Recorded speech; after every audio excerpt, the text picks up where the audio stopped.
Once upon a time, there was a little boy called Howard who loved writing stories. Oh, this is brilliant. Young Howard wrote many stories and scripts. Mr. Quackers was on his magic toilet. But then one day he grew up and discovered alcohol and laziness, so he put his writing in the attic and forgot about it. 20 years later, Howard found his old stories and persuaded his lifelong friend Rufus to read them. Join Rufus and Howard as they embark on a mission to read everything he wrote, from the age of 5 until now, in The Worst Writer in the World. Little Howard dreamed of being a writer, and so he sat and wrote every night. But everything he wrote was fucking shite, yeah. Wubba-dubba-doo, worst writer in the world, worst writer in the world, worst writer in the world, worst writer in the world. He's a stupid, suck-ass, rubbish writer. Welcome to The Worst Writer in the World with me, Rufus, and he's good at kung fu. Whoa. He lives in a sewer and he Whoa. likes pizza. It's Howard Long! Hello, everybody. It's me, Howard Long, and I'm definitely Howard Long, even though I look completely different, apart from my eyeball. Why are you Welsh? Why are you Welsh, I'm Howard? not well. Was I not Welsh before? I'm definitely well. All right, no, I mean, not convincingly Welsh, but you sound like someone trying to be Welsh, you know. Oh dear. What's that got to do with mutant turtles?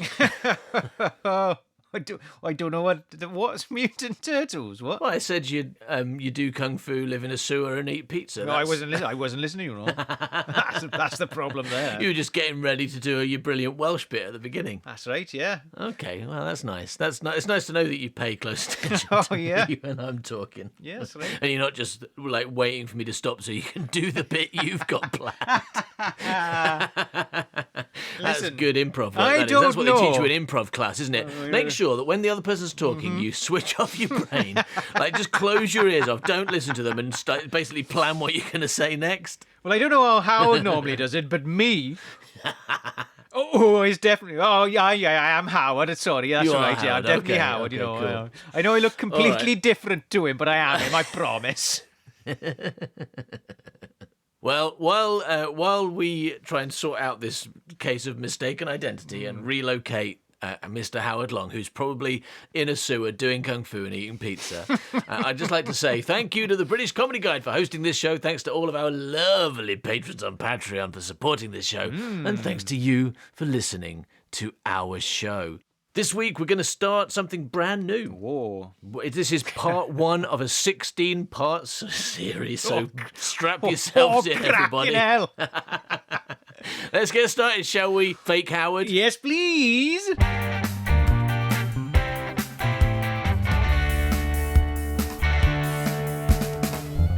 So, Howard, I'm pretty excited to be starting a new story, a new Howard Long story.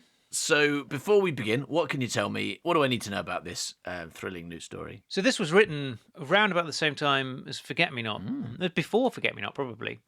So when Forget Me Not, the award-winning feature film, the amazing award-winning feature film about whether intimacy is real or not. Just check the sink. Check the sink. Before... Pork! Check the sink. Well, I mean, we all learned something from that. If anyone's ever worried about their relationship and whether or not there's any intimacy in it or not, right?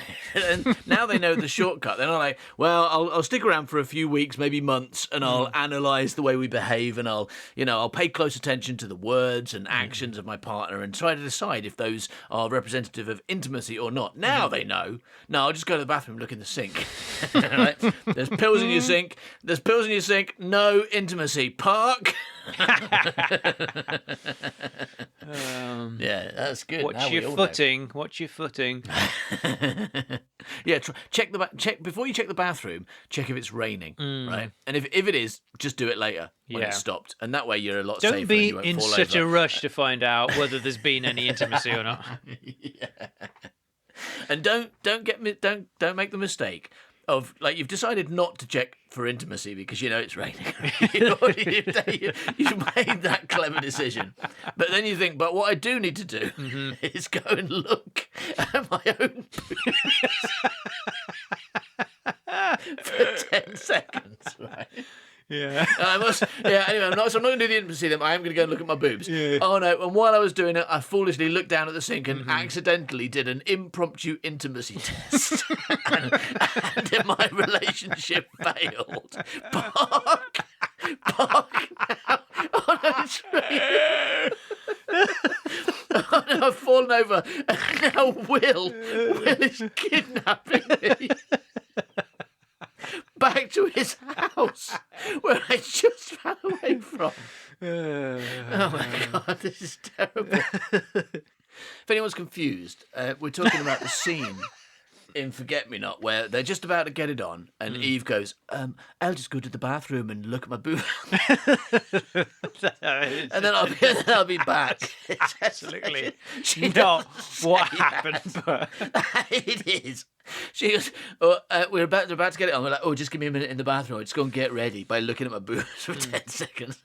But then you have proved you don't really understand how foreplay works, right? Because, like, from a man point of view, you're like, well, he goes upstairs and wanks for 5 minutes. That's how he gets ready. Yeah. So what does she do? Probably goes to the bathroom, looks at her boobs, gets in the mood. Wanks her boobs off.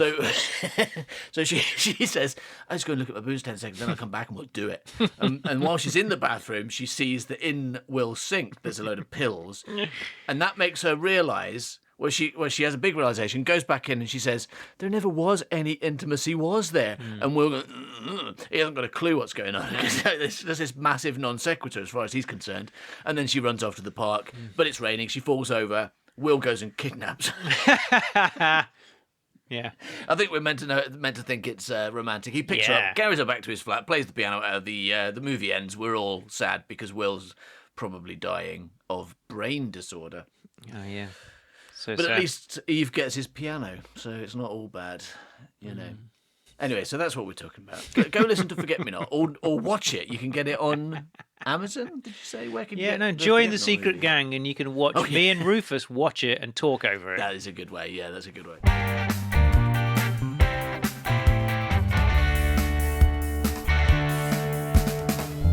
So it begins. It says interior Samael's room. Yeah, 'cause- Samael. Yeah, it's the future, so people don't spell their names exactly the same anymore, I guess. So how is it pronounced though? Samuel. Samuel. It is Just say Samuel, but Samuel, sort of an A. That's how I would pronounce it, because otherwise it's complicated, isn't it, Samuel? But I remember, I've probably told you this before, but I used to take a keen interest in what my names meant. And so I would have been looking for particular meanings behind names. So Samuel would mean something or other. I don't know what. Right, yeah. Like when you chose Squire Allen, for example. Yeah. You put a lot of work into that. The fact that Allen is the name of someone who marries 13-year-olds. Yeah. I don't know that he was called Squire Allen, though. That's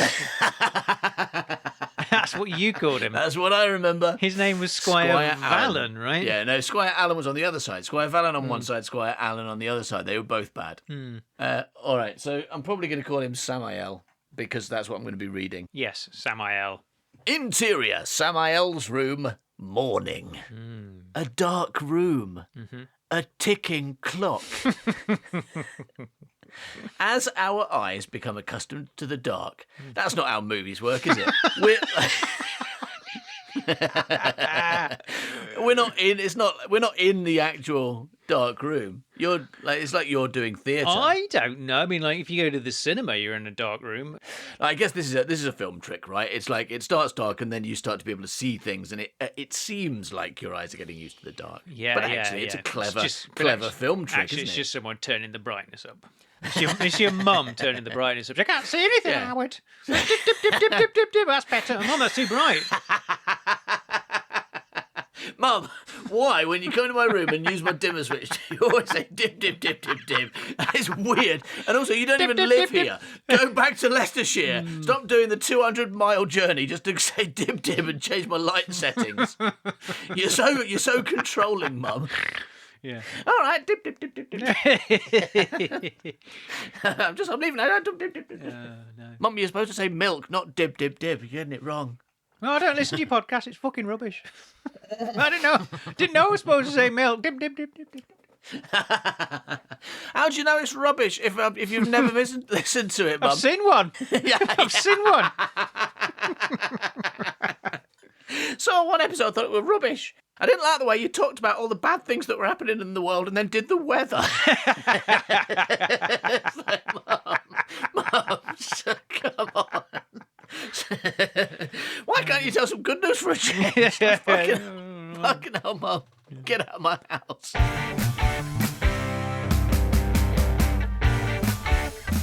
All right, so as our eyes, as Howard's mum slowly turns up the dimmer switch,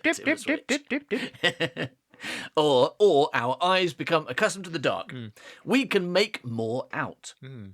There is a window covered by a dark drape. What little light there is comes from here. Your mum's behind there with a torch. Fucking hell, Howard, stop closing the curtains on me. You won't get rid of me that easily. You're not masturbating, are you? Mum? No, go My on. house. I can do what I want in it. The room is small. There is a bed, dark sheets, lumpy. Oh no, it's Chewbacca's family. There. A very small Wookiee is in this bed. Yeah. Meanwhile, Itchy is masturbating to VR porn. Howard's mum's not happy. Oi, Itchy, stop masturbating to that porn in the living room. Yeah. Sorry to derail this show so quickly, but everybody at home who's not seen the Star Wars Holiday Special should probably go and watch that instead. Oh, God, no, they shouldn't. They should watch the first 5 minutes and then you get an idea of what it's like. And just to see how mad it is. But it's just like the first half an hour or something is just a Wookiee family acting in a way that you'd expect the dullest sitcom family to act, but they can't speak. So it's like this weird silent half an hour, but not in a good way. Not in a way that, loads of interesting stuff's happening. It's really slow and boring. No, right? loads of interesting stuff is happening, but unfortunately Han Solo's not turned up into the show yet in order to tell us what the fuck they're talking about. Interesting stuff is happening elsewhere. Meanwhile, this family is just kind of sitting around in their house. The mum's doing some cooking, the kid's playing with an aeroplane, the granddad's masturbating to VR porn. And the kid's called Lumpy. Chewbacca's son is called Lumpy. Chewbacca's son is called Lumpy, and that is one of the funniest things in what is maybe the worst piece of TV that's ever been made. Lumpy is a brilliant name for Chewbacca's son. And I think the granddad's called Itchy, right? Is that right?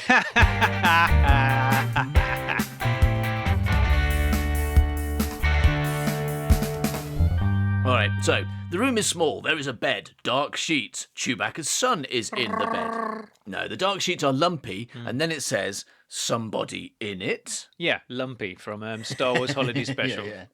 Either somebody's in the bed or this person has lumpy sheets. Those are the two possibilities. That's actually Chewbacca's surname, Sheets. So Lumpy Sheets is that's his name. That's his full name. Unless Backer is his surname, I don't know. Is it Lumpy Backer, Itchy Backer, and Chewbacca? Well, to be honest, if his first name is actually Chewie, and that's not like a nickname that Han Solo uses, that's just his full first name. He's actually called Chewie Backer, right? Yeah, he's called Chewie, isn't he? And for some reason, everyone calls him Chewbacca, but Han Solo, who respects him, uses his full first name, Chewie. And that fits in a lot better with Lumpy and Itchy than Chewbacca does. Lumpy, Itchy, and Chewbacca is weird. Lumpy, Itchy, and Chewie makes sense. It's true. Right? Or are these the diminutives, and actually it's Chewbacca... Lumpbacker. Lumpbacker and Itchbacker, because that makes sense too. And they're all doing the Han Solo thing of going Chewy, Itchy, Lumpy. Because their middle name begins with E. We just don't know what it is. It's Chew-E Backer. Lump-E Backer. It's surprisingly, it's really earnest, Edward. Yeah. So anyway, the room is small. There is a bed, dark sheets, Lumpbacker. Lumpbacker.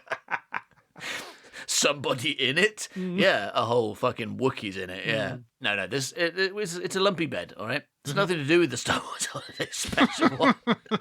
Shut up. Why are you referencing this completely obscure piece of crap? All right, so lumpy bed. Somebody in it.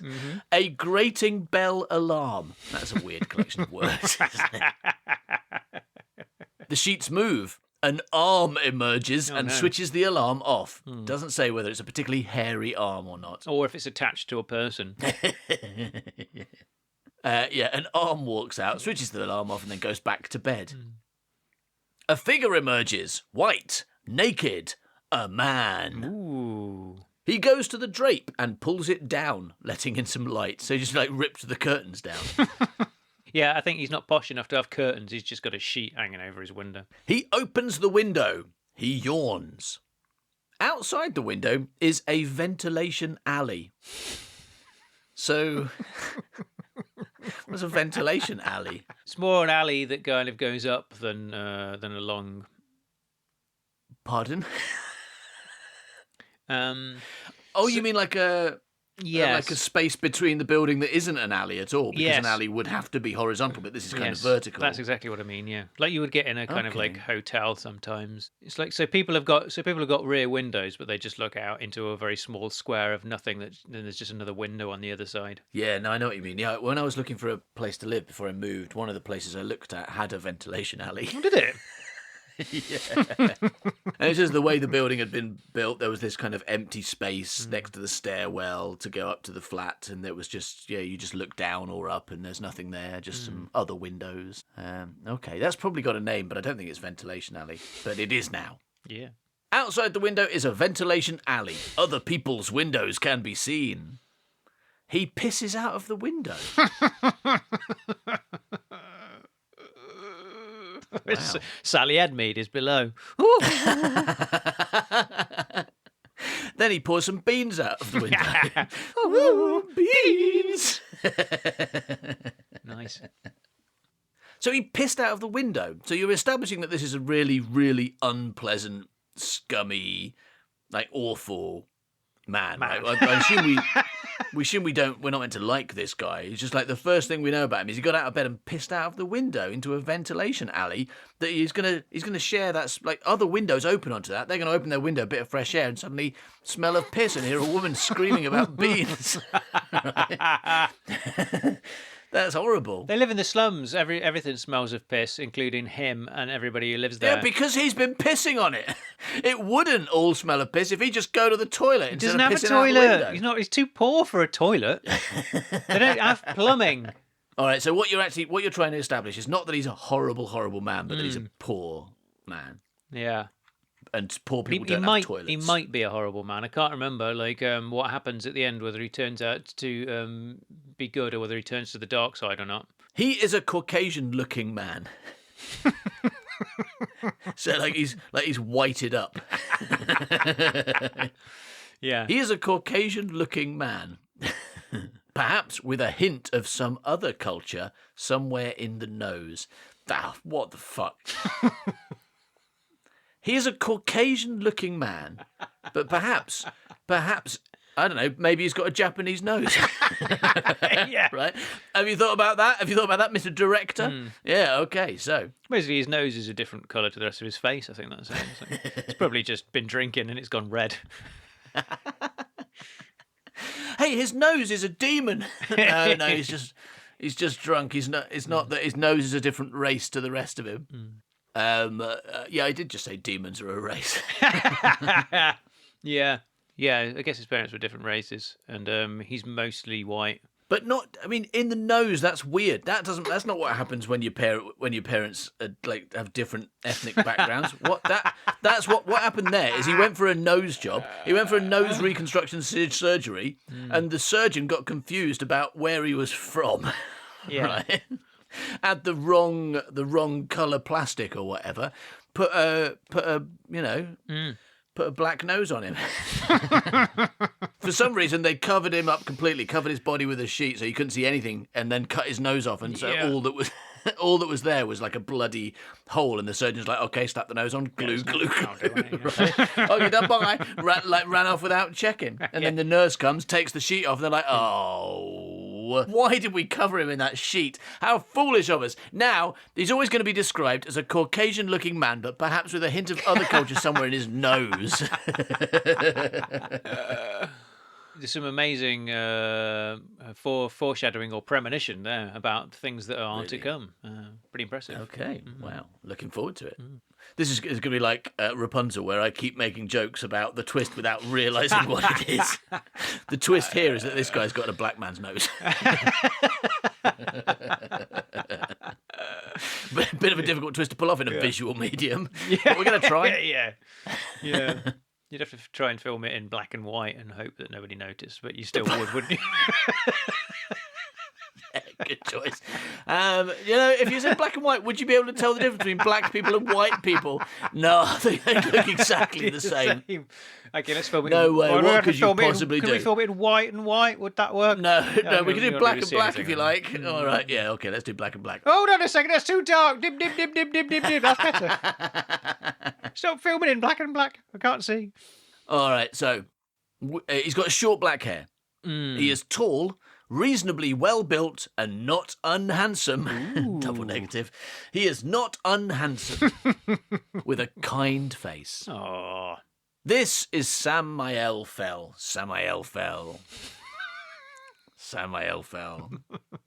So wait, so it's not Lump Backer. So I'm confused. It's not Lump Backer. He doesn't have a Wookiee's nose. Lumpbacker's still in bed. Okay. And his lover, Samael Fell, just got up to make breakfast. With the head of a human and the nose of a Wookiee.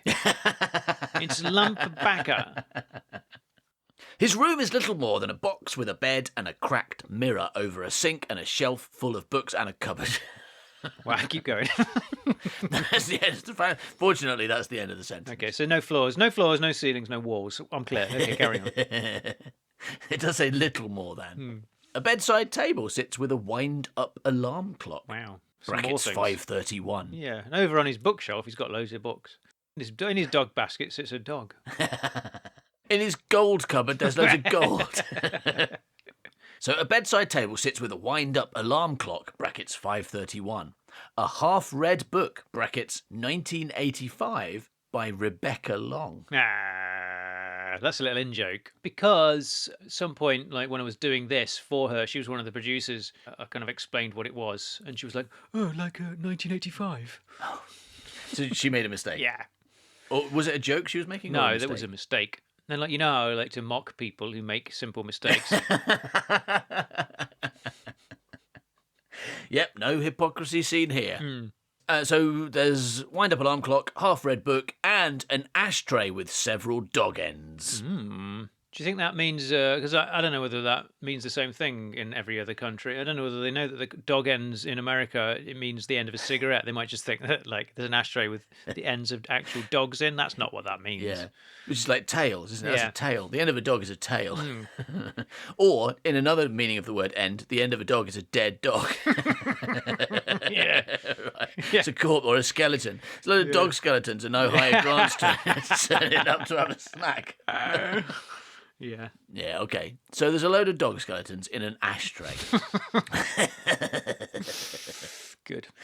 There are light switches, but no lamps. Also, lamps rather than, like, lights. That makes me feel like the light switches are on the lamps. So it's like you've got the wire from a lamp with the switch on, but you've cut the lamp off. Right? And it's still plugged in and, like, fizzing away. Yeah. That's what I'm picturing. Otherwise, the two things aren't really connected. You know? Yeah, no, well, no. The light switches operate. Yeah, the light switches operate the lights. There's loads of lights. Yeah, there's no lamps. That's all. Yeah, loads of rooms have light switches, but no lamps. That's really normal. My kitchen has light switches, but 0 lamps. Bathroom, same thing. A target has been drawn on the wall, and there are holes in it where mostly good shots have been scored. Like bullet holes or arrow holes? We're talking about bullet holes. Does he shoot his wall in an apartment complex?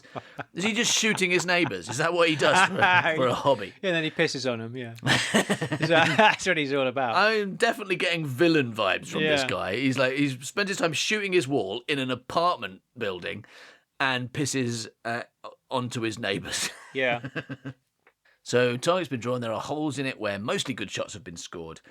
In the second ring, now embedded in the wall, is a cutthroat razor. So he's been throwing his razor at the wall as Right, well, yeah. like practicing razor throwing. Yeah, he's a razor thrower. It's got to be difficult because they like close, right? It's not like a knife. It's got. I imagine throwing a razor is more difficult than throwing a knife, and that's already difficult enough, you know. He's got some razor skills, is what I'm saying. Yes. I like to open a movie with a depressed man doing something with a razor. A depressed man alone in his apartment with a razor doing something. Yeah, so in a minute he's going to go and look in his cupboard for blue stuff and green stuff. Yeah. And then he's going to see a tramp outside. Yeah, just don't look in his sink, Rufus, because you're gonna discover there wasn't any intimacy. In this case, what I'm going to do is I'm going to look at his wall. It's even easier with this guy. I'm going to go to his apartment for some sex. I'm going to be about to get my boobs out. And then I'm going to look at his wall, see a razor, and be like, hey, Will, there was never any intimacy. And then I'm at the park. That's right. He's been throwing razors and pills at a target. There are pills embedded in a target on the wall. And Eve knows there is no intimacy. Park. A bucket of water sits by the sink. He places the plug in the sink and pours water from the bucket into the sink. Okay, so he's rationing the water he's got in his bucket. He opens the cupboard. He has a selection of exciting luxury items, including a tin of shaving foam, an electric toothbrush, brackets uncharged, and a mostly used tube of toothpaste. Also, a tin of rolling tobacco and smoking paraphernalia. With a tiny amount of shaving foam, he shaves in the mirror. He brushes his teeth with plain water and the uncharged electric toothbrush. Clean-shaven and dressed in shabby clothes, he looks at the time, 5:52. He rolls a cigarette. He smokes his roll-up. This is going to be a good opening scene. I mean, yeah, this is one of the things they say definitely don't ever do when you write a film is start it in the morning. With Someone waking up in the morning. Yeah, that's right. Yeah, same with storytelling. They're like, written stories. Never start with someone waking up and going downstairs for breakfast or the dystopian equivalent. I'm a maverick. Yeah, you're a rule breaker. Yeah. Yeah, absolutely. I guess in a movie they could make this very quick because you'd have short. You wouldn't actually follow it all through, would you? You'd have a moment of him shaving, and then a moment of him brushing his teeth, and then a moment of him smoking, and it would all be over in like. It's just a super quick montage of his shit house that he lives in. Yeah, it won't. Yeah, I didn't intend everyone to just watch him take the whole piss. Like, we're all just there. There's a really long one as well. Filming from below. Yeah. And, like, he's a bit old, so, like, after he thinks he's finished, there's some more comes. Yeah, and it's just like... Takes him 10 minutes to have that morning piss. It's awful.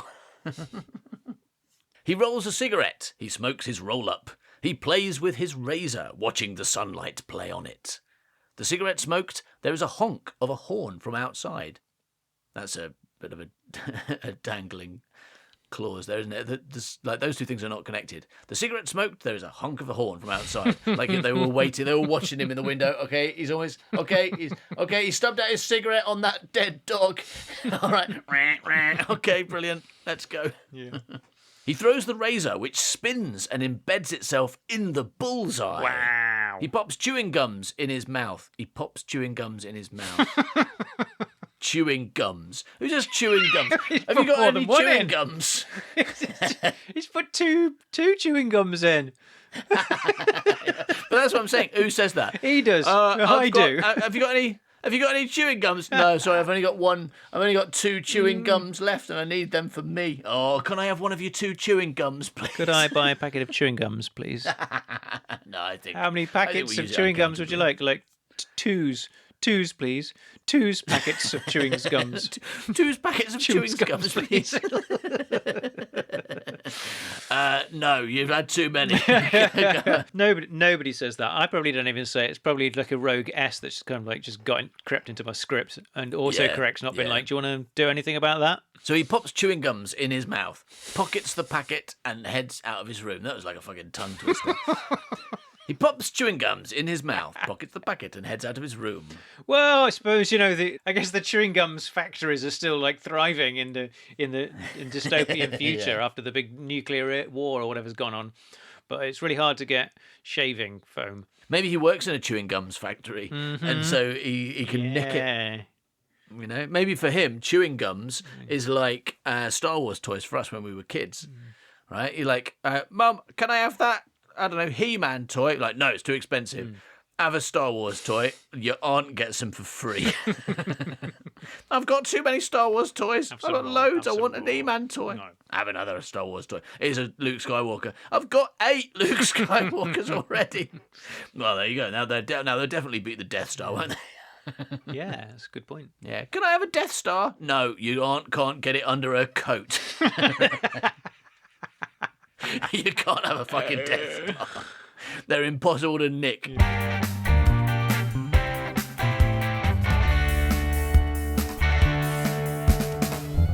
Cut 2. Exterior, dilapidated block of flats, morning. Ooh. Tall concrete buildings built in the 1970s tower upwards. Well, that sentence almost confused me there, but it does make sense. Yeah, thank you very much for a sensey makes sentence ago. Tall concrete buildings built in the 1970s tower upwards. They open out onto scrubland. While in the past there may have been pleasant fields or some such, today... I just wanted to know what the some such could be. I was like, you know... Yeah, no, that is an important question.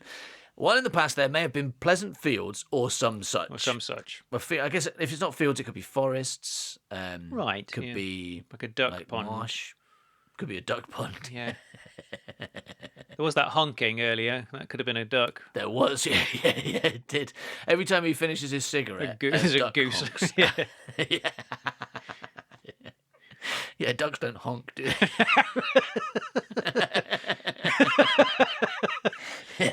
I mean, I don't know. It's a dystopia. It's dystopia. Maybe in this dystopia, ducks honk. Yeah, maybe there's been like a lot of radioactive fallout, and they've mutated into animals that honk.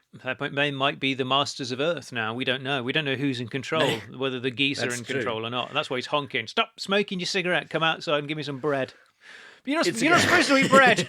I like bread, though. Give me bread. No, you'll explode. We're in charge. No. If I want to eat bread and explode, then I can do it. Now bring me some fucking bread. I haven't got any bread. No, because you spent all your money on cigarettes and chewing gums. You know we geese can't eat chewing gums. You can't eat bread either. Yeah, but at least we like it. I'm sure I've told you. Whenever, for some reason, I teach English, right? And for some reason, the question, what is a goose, comes up quite regularly. Oh, all right. At least every few months I have to Really? explain what a goose is. Why? Yeah, it's Just weird, that right? animal? No, other animals too, but they're just goose. Somehow goose is just one that they tend not to know already. Right. I've no idea why geese come up so much in class, but they do. So every couple of months I'll have to You explain should what a goose like is. I don't know, put like some nets over the windows or something to stop those geese coming up into your class. They're like, what's that? I'm like, it's a goose. Oh, fuck. Just tell your students to stop bringing bread into class because it's just going to attract them. Exploding geese. Oh, no. Yeah, so anyway, my classroom's just covered in feathers and blood. It's awful. Yeah, no. So we encounter the word goose, not actual geese, because then it'd be easier if a goose comes in, you don't say what's that. What's a goose? That is. You might say what's that called, because I know what it's called in my language, but I don't know what it's called in English. But when you see the word goose, you have to say what's a goose? No idea, right? And I always say big angry duck, right? Because as far as I'm concerned, that is the best description of what a goose is, and everyone should get that immediately. And it almost never works, right? And like with everything else, anything else where if I try and describe something and I learn that my description is You're a bad, terrible I'll teacher. modify, Yeah. I'll change, right? I'll change and I'll try and get better. But I've refused with big angry duck. I'm sticking with it. It's it's the hill I've decided to die on. Yeah. Right, and so every time anyone asks me what a goose is, I say it's a big angry duck. And on the 1 out of 10 times that they understand what I mean, I'm really happy. And I refuse to explain any more. If they don't get big angry duck, then I'm showing them pictures. Right, I'm like, all right, let's Google some pictures of goose. So I show them pictures, and they look at them like, oh yeah, those like big like duck-like creatures that attack you. I'm like, yes, big angry duck. That's what I said.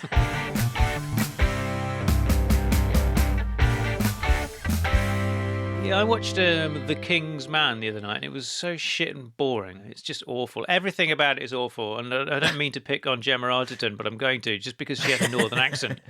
And it really fucking annoyed me, and I'm like, this just reminds me of how I felt about in Doctor Who when she had a northern accent and when Christopher Eccleston had a northern accent, and I'm just like, yeah, I'm definitely Doctor Who has got to be posh or Scottish. That's the only options. Yeah, or Scottish, that's fine. those are the two choices. We have been lifelong indoctrination.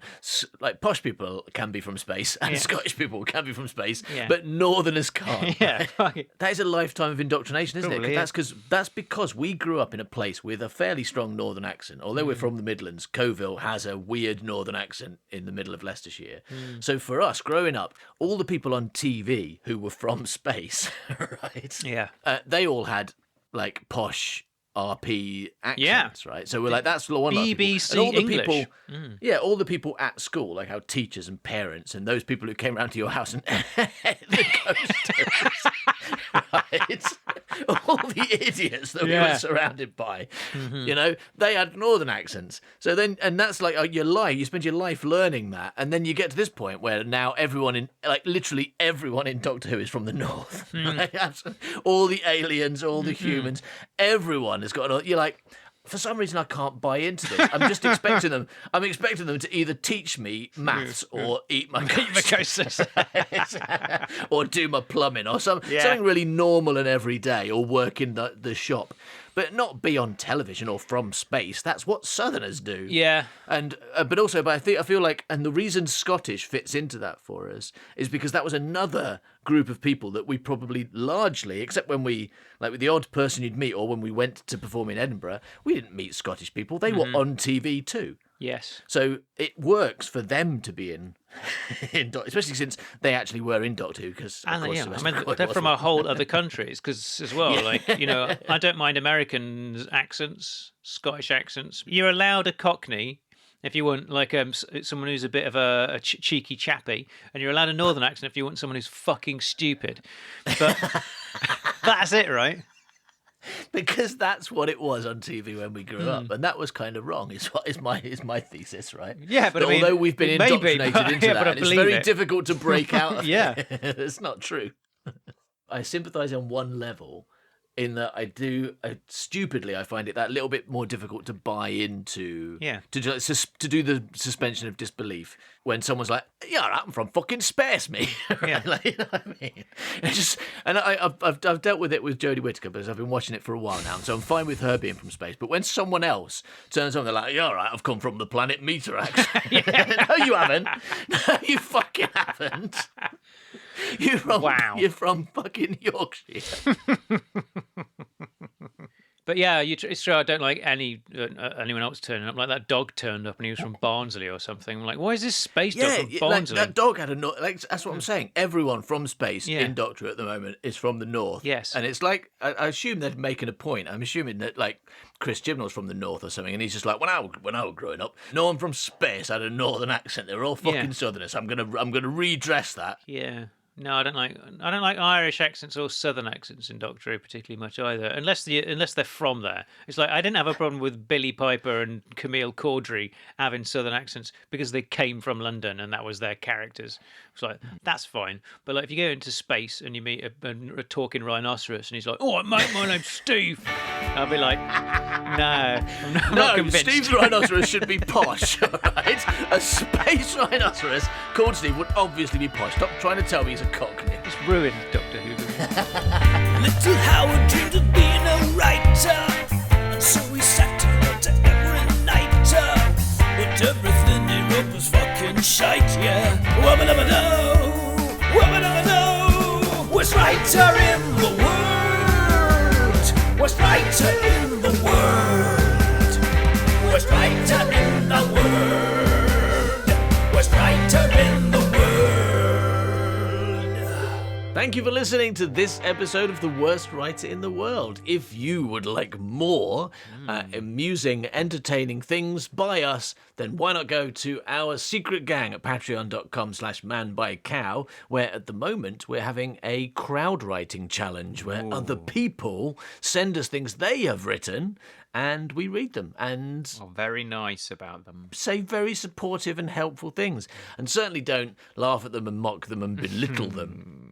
But if you would like to watch us doing that, or even get involved, why not join for as little as $2 a month? And that's not all. You get loads of other stuff too, including Binchleaf books, Man by Cow exclusive episodes, the Secret Gang podcast. And there's even a few Secret Gang podcasts available to $2. So, basically sign up for $2. You get a lot of stuff. And what have you lost? $2. You could argue you haven't lost it because you spent it on a really, really large amount of audio entertainment. You've lost nothing. You've gained something beautiful. You've gained the world. The world. The world. Thanks for listening, everybody. Bye-bye, Milk. Bye-bye, Milk. He's a stupid, suck-ass, rubbish writer. Yeah.